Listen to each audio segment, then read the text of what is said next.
The events that took place in Shoshone, Wyoming Territory, are still something of a nightmare to me. This report to readers of the London Times will explain why recent dispatches have been delayed.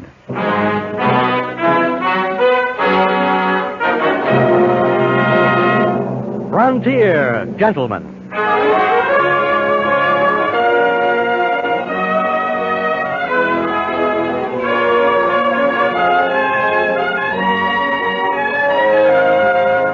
Herewith an Englishman's account of life and death in the West. As a reporter for the London Times, he writes his colorful and unusual stories. But as a man with a gun, he lives and becomes a part of the violent years in the new territories. Now, starring John Daner, this is the story of J.B. Kendall, Frontier Gentleman.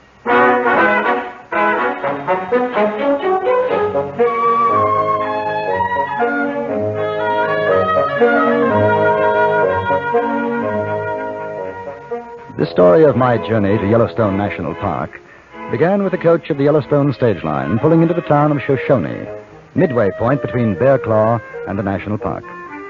Beside myself, the coach carried a Mr. and Mrs. Willis of Baltimore and a thin young man of about 25 whose name was Black. As the driver pulled up in front of the Shoshone Hotel, a group of men came forward to meet us. One of them was wearing the badge of deputy sheriff.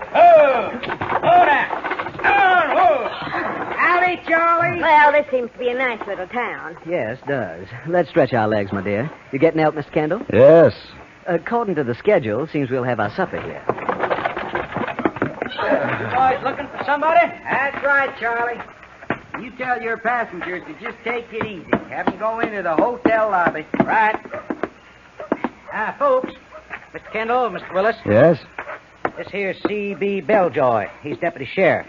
Says for you all to go on in the hotel. Well, suppose we don't want to.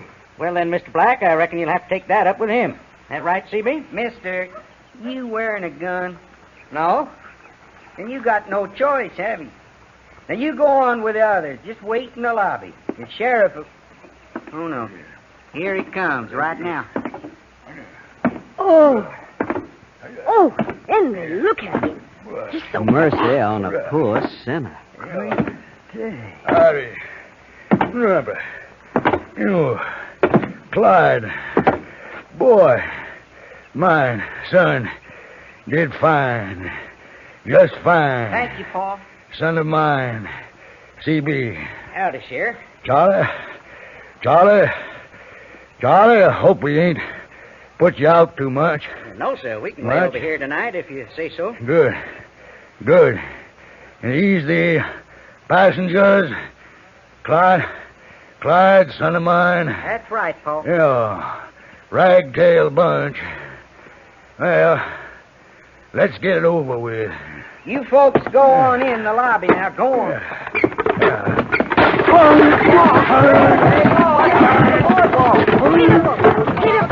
Help me get him out. Clyde, C.B. You help me get Mine. Stop sniveling. Help me up. Out of here. Yeah, you, boy. I'm here, Paul. Son, now. That's it. Give me your hand. Here you are, Paul. Hand bright, boy. But now then, pull. Hank. Pull. Hank. Somebody get behind me. That's it now. You two back there. Do that push. Shove. Pull. Push. Shove. That's it. There.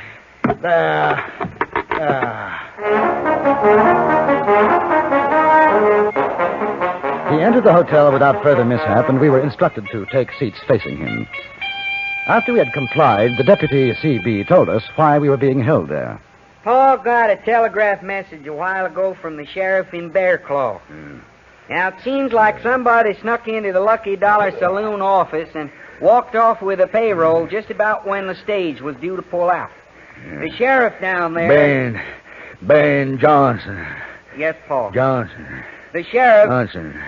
Ben Johnson, Ben, yeah. he figures the man that did it rode off on the stage. You mean you think it's one of us? Well, that's what the sheriff in Bear Claw thinks. Hey, look, Gildy. It could be in cahoots. Boy. Now, just a minute, sir. Who's he? What? Name's Willis, Pa. Uh, Says it's his wife traveling with him. Woman looks like her. Gotta be his wife. Why? Sheriff, would you mind Don't telling bother me during court, mister. Court? That's right. But this ain't a... Right. I mean, this can't be no court. Where's the judge and the jury? Mr. Black, this here is Pa's court.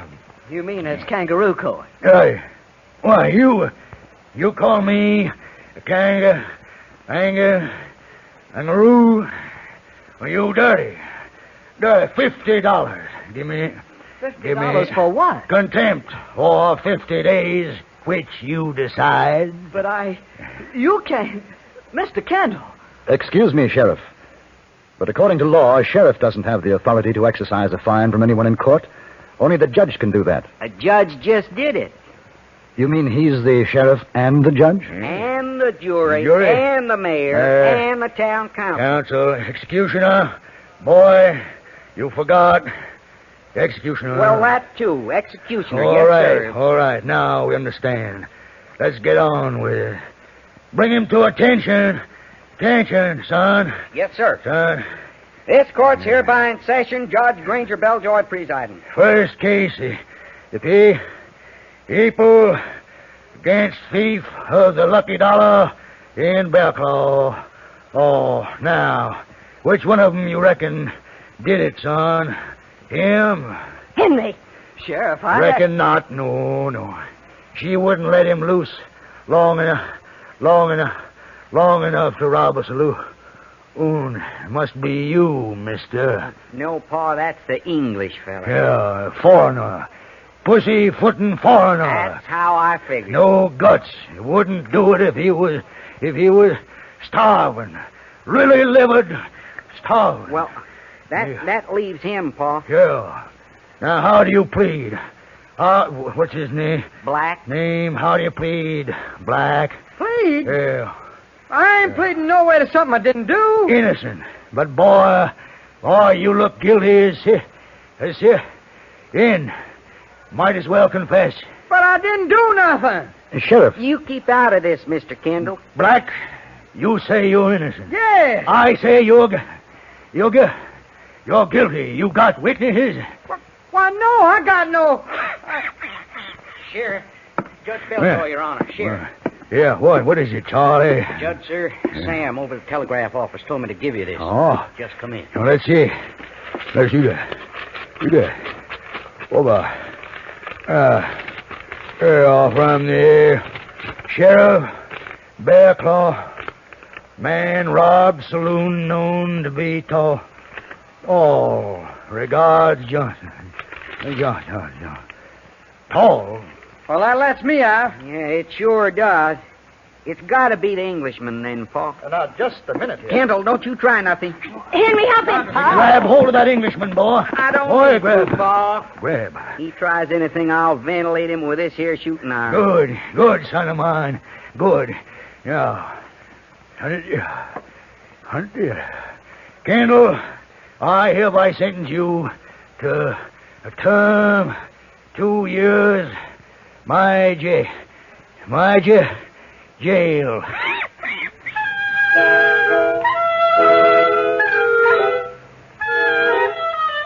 Being incarcerated in the Shoshone jail wasn't the most pleasant experience, but I did manage to sleep. And while I was oblivious to the cares of the outside world, I learned later that Sheriff Belljoy received another telegraph message from the sheriff of Bearclaw. Read it out loud, Pa. Yeah, I'll read it. It says, a thief captured here has confessed robbing lucky dollar saloon. Release your prisoner, signed John. Why, that low down. Ornery. Oh, that Low means down. I ain't gonna have nobody to learn me manners in my life. Yes, you are, child. Me? Your pa promised you, and there ain't nobody makes as good a teacher of manners as that is a foreigner. Ain't that right, Granger? I'm going to have to let him go. Why? Oh, Why can't you just pretend you didn't get no message? you know why, woman. You let him go. What's gonna become of me, Pa? That's right. Look at her. Your own flesh and blood image. Yeah. Poor thing. Yeah. You think anybody's going to pay her any mind when she don't even have good mannered learning? Now, Lorene, sweet potato, mine. You... Don't lard up to me. Woman, it ain't my fault. You don't want me to have no learning, no English learning or nothing. Oh, honey, pot I do, but... You want your daughter to have the best. You tear up that message. You'll make believe you never got it. And the Englishman will be made a trustee like you promised, and he'll learn me all he knows, whether he likes it or not. Granger Belljoy, married up. Woman, you female. Crazy. Female. Doing it! Oh, Pop! Oh, here, now, don't overexcite yourself, honey no. pot. Best you be getting along to bed now. Yes, Mom. Night, Pop! All right. You done right for her. And after a year or so, that Englishman might get used to her. Might even decide to stay here permanent. The morning following my arrest, I was served an unusually tasty breakfast by an unusually beefy young woman named Mercy Day Belljoy. Between giggles, she managed to indicate that she admired foreigners. About an hour later, I was taken under guard into Sheriff Belljoy's office. Here he is, Paul. Yeah, Kendall, I'm going to come to the point, if I can. Now, daughter of mine, Mercy Day, her mother, want you to learn her Oh, boy, tell him. Well, what Paul means, Mr. Kendall, Yeah. is that he's offering you a chance to be somebody around here, a trustee. Come and go as you like, long as we have your word you won't run off. Yeah. Now, how about it? Well, you got something to say, ain't you? I have more than something to say. Sheriff, has it ever occurred to you that I might have friends, business associates and the like, who will note my disappearance and start asking questions? Well, like who? Yeah, like who? For your information, I happen to be a duly accredited correspondent of the London Times. Well, now, what does that mean, Paul? That duly Means his credit's good. Oh, Good. that's so. That is not so. What it means is that the newspaper I work for expects to receive a journalistic report from me within the next fortnight. When they don't receive it, somebody's going to start asking questions. And when that happens, they'll start looking for me. Paul, they ain't going to have much trouble finding him. Why, those folks on the stage... They're long gone. On, Yeah, but... Well, what about his writing? They're going to receive it just the same as usual. Only, Kendall, you write one word about being in this predicament. A mess. You won't get no food at no time. No time. You won't get out of that cell. Well, That's it. so. Well, how about it, Kendall? So. Now, you want to eat, don't you? And that cell can get mighty small after being in it 24 hours steady. Now, are you going to do what Paul wants you to? Learn my little system manners and behave yourself? Or are you going to stay in your cell? Well, I don't seem to have much of a choice, do I? No, sir. You sure don't.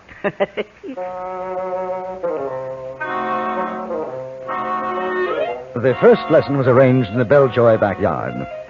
I was escorted to the house, then turned loose in Mercy Day's lair. She was eager, one can say that for her, and she tried hard. Mr. Kendall,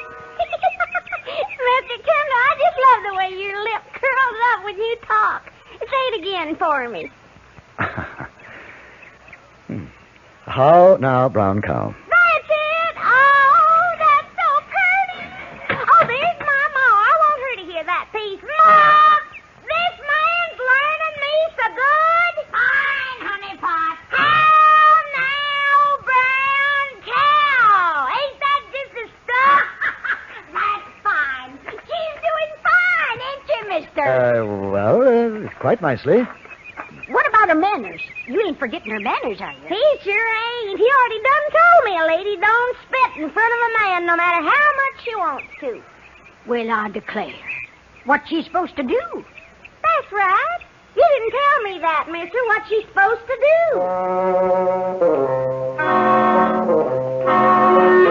The lessons continued, and as the days passed, my hope for an early rescue waned. Even if someone did come to Shoshone to inquire about me, Belljoy would deny ever having seen a journalist from England.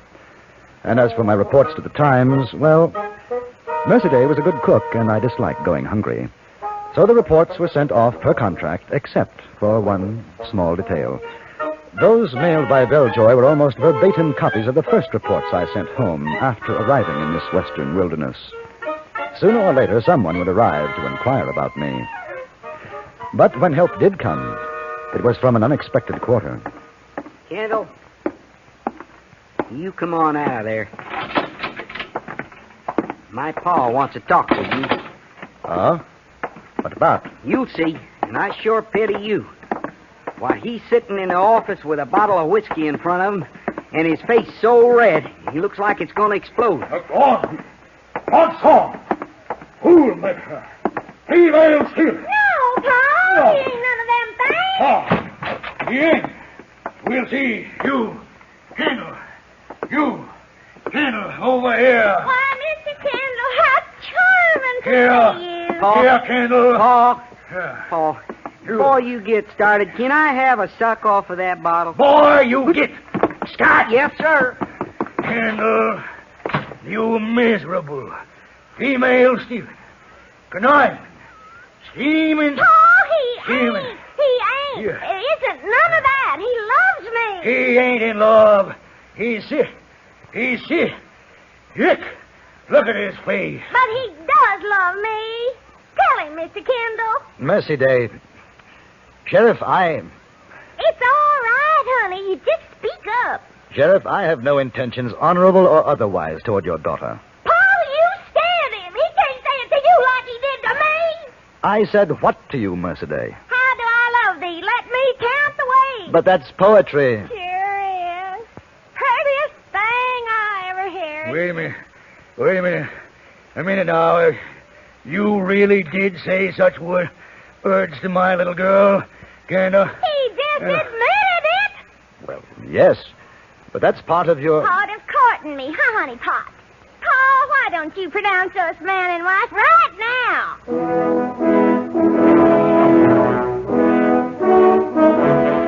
Later, much later, I returned to my cell, still a bachelor, a state Mercy Day seemed determined to change.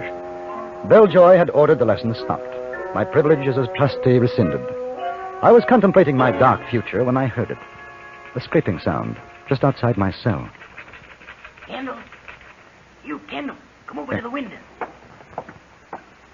Who is it? Me. Charlie. The driver. I thought you and everybody else had forgotten about me. No, just waiting for the right time. Besides, I couldn't do nothing as long as I was sitting atop the stage. And I had to wait for my day off, which is now. Charlie, take a message to... No, don't fool with messages. I aim to get you out of there. If you do, I'll be in your debt forever. Hush all that jabber. Ain't no time for it. Now, look, the stage leaves for Bear Claw in half an hour, and you're going to be on it. Well, how? Yeah, with this. You know how to use one of those, don't you? Oh, yes. Good. Yes, I do. Now, the sheriff's going to dinner. Won't be back. Only CB's here. Just don't shoot anybody you don't have to. Oh, and remember, half an hour. You just be out front, wave, and the stage will stop.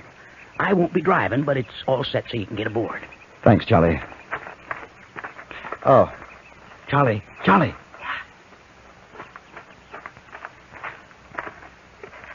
Why are you doing this? Well, Mr. Kendall, you won't believe this, but you know that little gal, that Mercy Day? Oh. You're ruining her, teaching her good manners and such.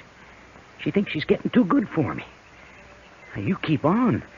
She won't marry me ever. You know the saying, one man's meat is another's... Well, you know it. 15 minutes later, I walked to the door of my cell and yelled for CB. He responded, took one look at the gun in my hand, and promptly agreed to surrender his gun and step into my cell, which I just as promptly locked. A few minutes later, the stage pulled up, and I stepped aboard.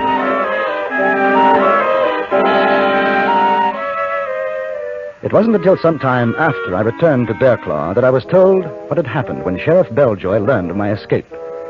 He was sitting on his back porch with Charlie, the driver. So he lit out like a Yeah. big saddled bird. Ah! Ah! Boy, good. He fell for it. I really thought he was escaping. Oh, my. Pussyfooter, huh? Oh, you... Now, Charlie, you remember now, the women gotta think that he really escaped. Yes, sir. Don't worry. I'll Good. remember. Good. Maybe someday you'll be assistant deputy. You like that, Charlie boy? Like it? What? Yes, sir, Mr. Belljoy. That'd be just fine. Sticky females.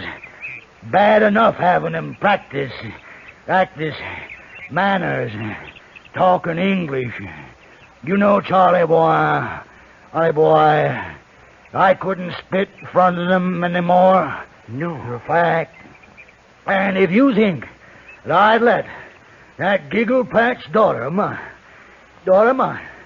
marry up with something like him, a pussyfooting foreigner, boy, you driver, Charlie boy, how you like to be my son-in-law, Charlie? Boy, Charlie. Sheriff, Judge, Mayor, I'd like it just fine. good, yeah. Son-in-law, mine, Charlie boy. Good.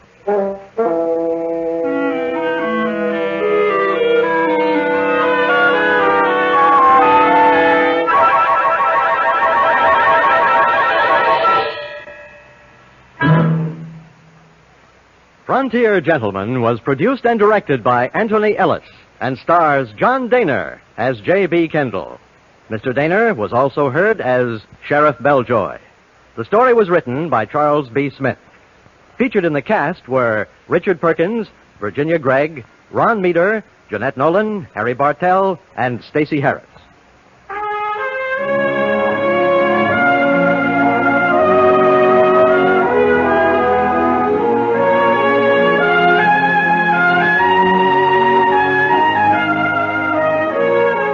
Join us again next week for another report from the Frontier Gentleman. Alan Botzer speaking.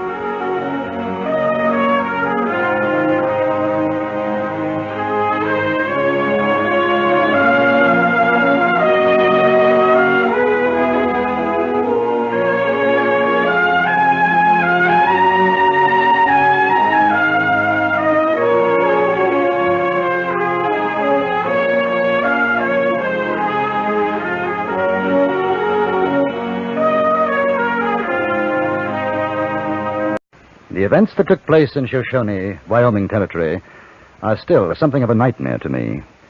This report to readers of the London Times will explain why recent dispatches have been delayed.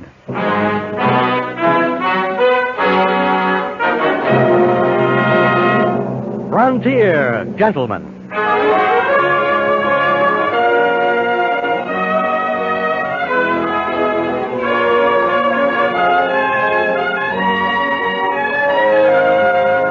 Herewith an Englishman's account of life and death in the West. As a reporter for the London Times, he writes his colorful and unusual stories. But as a man with a gun, he lives and becomes a part of the violent years in the new territories. Now, starring John Daner, this is the story of J.B. Kendall, Frontier Gentleman.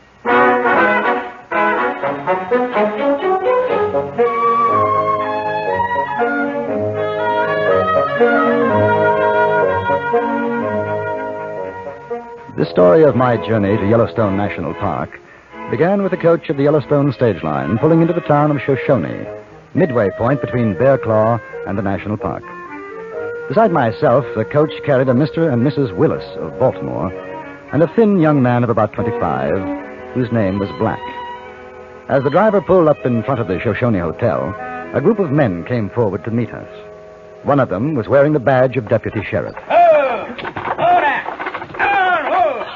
Howdy, Charlie. Well, this seems to be a nice little town. Yes, does. Let's stretch our legs, my dear. You getting out, Mr. Kendall? Yes.